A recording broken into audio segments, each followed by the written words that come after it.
Good evening, ladies and gentlemen, and welcome to an introduction to Masonry for Beginners, also known as The Fall of the House of Usher. Tonight's cast are Roderick Usher, last offspring of a very ancient and noble family suffering from a very nervous disease, which is why his school friend, the nameless narrator, pays him a get-well visit, during which he also meets Madeline Usher, Rod's sister. So this is the Honorable House of Usher, goodness, it's only the mold that keeps it together, huh? And this fissure that goes from top to bottom, have I smoked too much opium yesterday, or is it the swampy atmosphere from the tarn here? Hello Rod, not so loud! I have a hypersensitivity of my sense of hearing, I can only endure special string music like square dance. No, I said music! Who's that?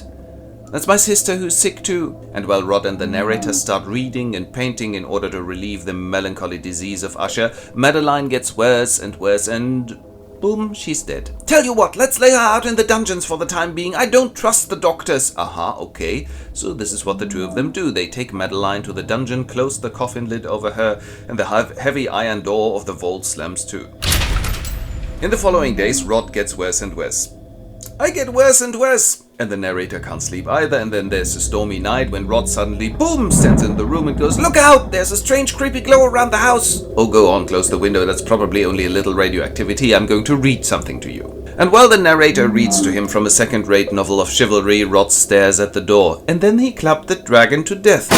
Uncanny noises reverberate through the house and Rod goes, "She's alive yet! I've known it all along and I haven't dared to say anything." And he has hardly spoken the word when the door opens as if by magic, and in the room stands Madeline Usher, still covered with her shroud. She jumps at her brother, wrestles him to the floor, and the narrator flees from this house of horror. When he is outside and in safety, the fissure widens in the House of Usher and the whole mansion collapses into the tarn. This is the reason why it is not allowed to bury the dead at home. And this, dear congregation, was The Fall of the House of Usher by Edgar Allan Poe. Vielen Dank.